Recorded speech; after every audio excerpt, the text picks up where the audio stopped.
Hey guys, and welcome to another GameXplain discussion. I'm your host, Andre Seegers, and this time we're again joined by Derek Binder and Ash Paulson to discuss the latest edition of Smash Bros. 3DS, a new Pokemon stage. So let's get started. Alright guys, well, we're back again, because they announced another new stage for Smash Bros. 3DS. They're on a roll this time, and this time it appears to be a stage based on Pokemon Black and White. Now, Sakurai does elaborate a little bit, including which Pokemon will appear here, but there's something specifically he says here which I found kind of funny, and he says, it's close enough to the launch date, so I don't have to describe what the stage is to you guys, right? And it's like, what are you talking about, Sakurai? What do you mean? There's like almost no details. I mean, this picture isn't very explicit. No, I guess he's just being cheeky and saying, well, it's only like, what, 40 to 50 days or something release day, so you guys can wait. Right. And you say funny, I say annoying. and that's still for Japanese gamers. We have even longer to wait for us US and European gamers. But even though he won't fill us on the details, let's go ahead and have you, Derek, fill us in a little bit, because you played Black and White, and I think you did too, Ash. Yes. So I suppose both of you can fill us in a little bit on what's happening in this picture, because I didn't. So.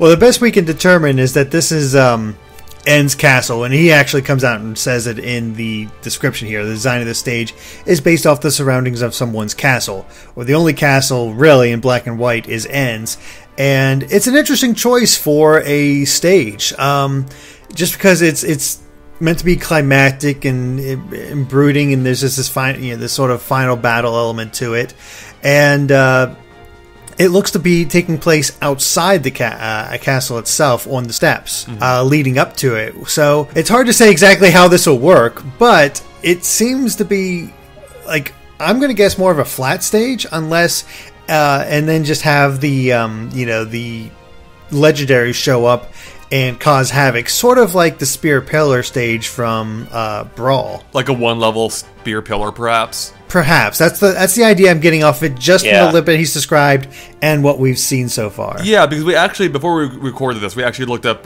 video footage to remind ourselves, or you guys specifically, and for me to see for the first time what N's castle actually looked like. And you guys noticed that the pillars in the background of this picture do match the ones from the stage, or specifically the second set of pillars you find, in that part of from Black and White, which means that this level appears to be taking place on the first level of the stage, or so it appears, because you can only see that second set of pillars. So after you climb the first staircase, it looks like that's where it takes place.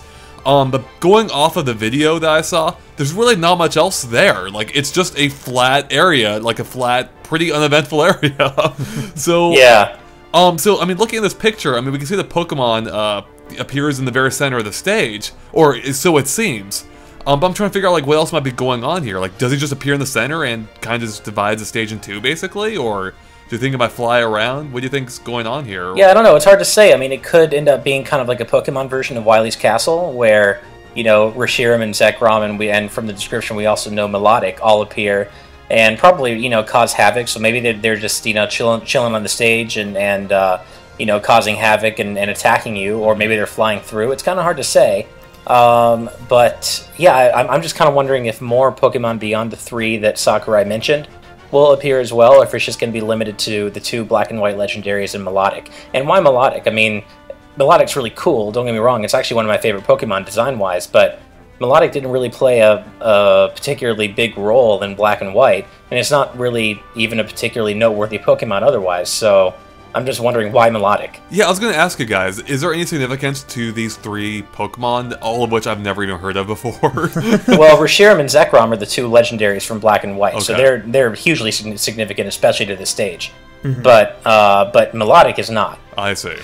Maybe they chose Milotic because Kyurem is already in the Pokeball, and can show up at any stage. So maybe that limited their choices, so they couldn't use Kyurem. That's true. But there's still, like, the Landorus, Thundurus, and all those guys. Yeah. They could show up. They'd seem like a more appropriate choice than Milotic. But the other thing here is that Reshiram and Zekrom are, Dragon Lightning and Dragon Fire Pokemon, and then Milotic is a water type, so maybe they're just trying to get all the elements in there, and rather than screw with time and space like Spirit Pillar did, maybe they're just sending out fire waves and water waves and lightning bolts all over the place as they go across. That'd be my best idea, because I'm going off the idea here that, okay, we established that this picture is showing Reshiram on the second level that you head up to. So you go, you have the flat, you go up one set of stairs flat, another set of stairs flat, and then you got one last set of stairs to enter the building.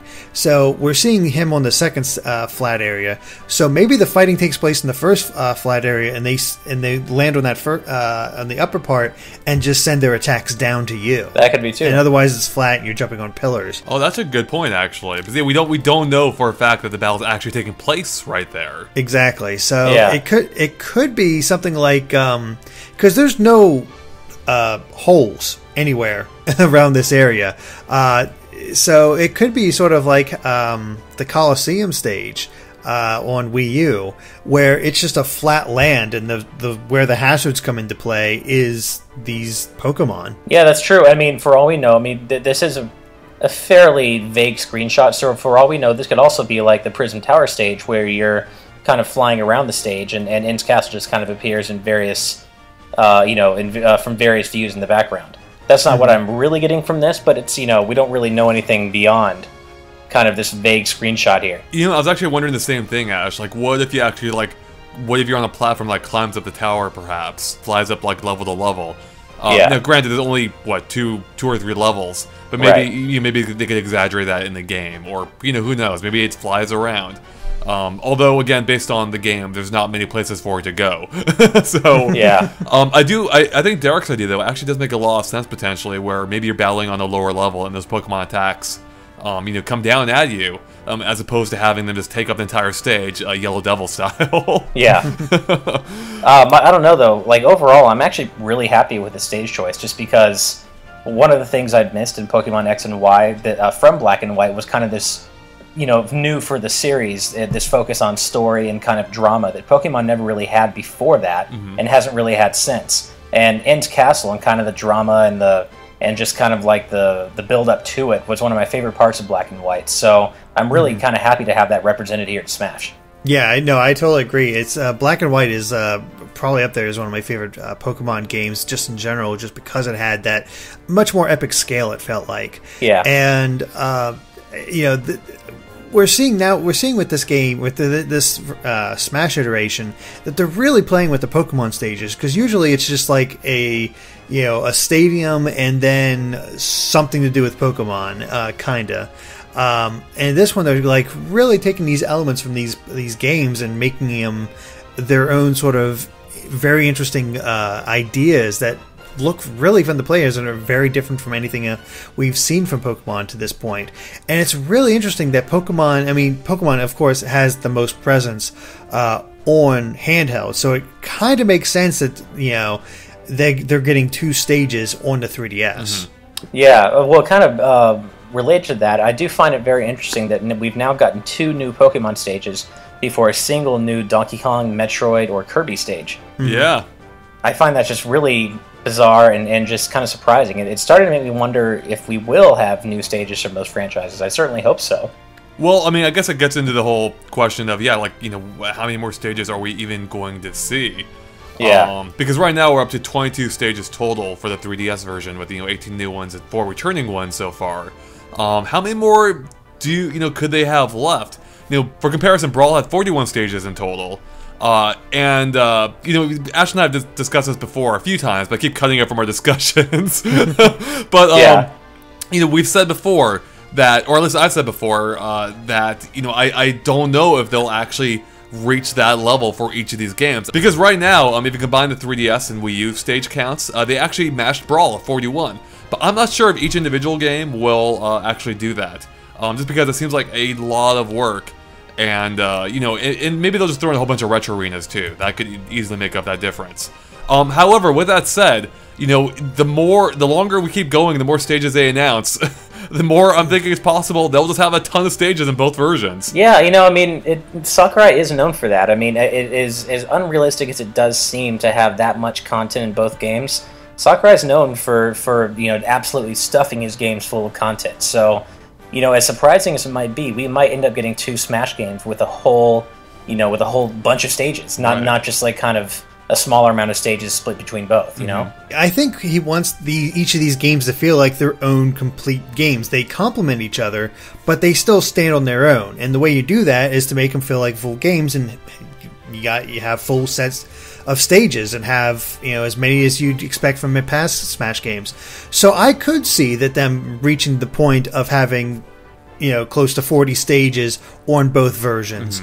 And that'd be awesome because we're seeing some very nice variation between the two.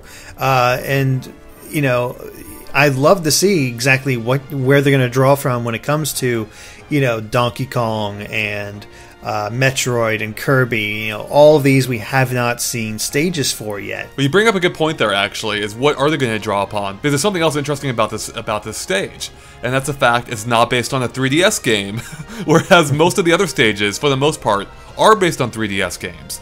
This one's actually based on a DS game, which is kind of cool, actually. You know, they're reaching a little bit farther back than they have with some of the other 3DS stages. But I want to see them reach even farther back for hopefully the remainder of the stages. Because there's so many other classic games they could touch on. And yeah, like in the case of Donkey Kong, they could, pull, either from Donkey Kong Land or maybe even better, Donkey Kong 94. That's true. I don't know. I don't want to rain on your parade, but if we're going to get a Donkey Kong stage, a new one in 3DS version, I'd kind of like it to be Sunset Shore from Donkey Kong Country Returns. Okay, so I kind of hope we have that, but in the Wii U version. Right, okay. But see, but the Wii U version, I want to have a stage in Tropical Freeze. Oh, so that's why true. I say the 3DS version. Yeah, but that probably won't happen if that's too new. But I would. No, you're right. In the perfect world, that'd be fantastic. I agree. Yeah. Yeah, I mean, I'm thinking like, my mind goes to Metroid. I'm like, oh, would I want something from Metroid 2? Do I want something from Metroid Fusion? Do I want, so you could go Zero Mission? There's all kinds of different ways you could go with that. And then, we got Prime Hunters as far as that. Or we could go really crazy and do Metroid Prime Pinball and have a pinball based. That's true. That'd be kind of awesome, actually. But as I so bitterly learned, I don't want to get my hopes up too much, just because I was kind of having this great time kind of imagining all the Mega Man Game Boy games that they could pull stages from, and then we get Dr. Wily's Castle again. Yeah. So I don't want to get too excited for... That's true. Yeah. Well, speaking of pinball, Derek, actually what would be a better idea, in my opinion, is if they want to go that route, make a Kirby's Pinball Land. We don't have a Kirby stage yet for the 3DS, That's true. And that game is awesome. And I think that wouldn't make too many people upset, whereas I think if they went that route with Metroid, it would make a lot of people upset, potentially. I would like, again, it's probably too new, but for a new Kirby stage, I would love to see a Floralia stage based on Kirby Triple Deluxe, but maybe especially based on the final battle from that game, because it was super epic, and I loved the background for the final battle. So I would love to have the final boss from Triple Deluxe maybe as a stage hazard. I totally agree with you there, Ash. Yeah, that was a really epic setting. There's a lot of potential there for what they could do. They could have the little tendrils coming out and be hazards and stuff like that. So it'd be really cool to see. I'd love to see that come in as a stage for Smash 3DS. Yep. Yeah. All right. Do you guys have any final thoughts or final things you wanted to point out or thought of for this stage we haven't mentioned yet? Well, do you guys think we'll actually see any sign of N himself or just his castle? Because that's the thing with these Pokemon stages. We've only ever seen the Pokemon. We've never seen the characters. But they made such a big deal about N that I wonder if we'll actually get to see him in the stage. Possibly. That would be kind of cool. Maybe could he be the one throwing out the Pokemon? Maybe it's possible. He did catch one of the either Zekrom or Reshiram, depending on which version you were playing. Yeah. So he does possess one of the legendaries. So it's perfectly possible he could be the one tossing out these Pokemon. That'd be cool. That would give it like a little bit more context than Spear Pillar, for instance. Actually, you bringing up N, Derek, kind of reminds me of. Well, of course, everyone who's been listening to us for a while is going to roll their eyes, but this just makes me hope that one of the two songs in the stage is going to be N's battle theme or a remix of it, because that was a really cool song. Oh yeah, I don't see why they wouldn't do it, especially when it's his stage. They gotta do that. Yeah, and of course everyone's like, "Oh, Ash is talking about the stupid music again. Here we go." That's Ash's thing. Music. Yeah. All right, well, I think that wraps up our Pokemon stage discussion. So thanks, guys, for watching. If you liked our discussion, make sure to like and follow us on Facebook and Twitter at GameXplain, which you can find links to in the description below. This is a good way to keep updated with everything we post, including our upcoming weekly discussion, which at this rate we may not have anything else to discuss. And of course, keep an eye on GameXplain.com for more on Smash Bros. 3DS and other things gaming as well. Alright, thanks guys. Bye.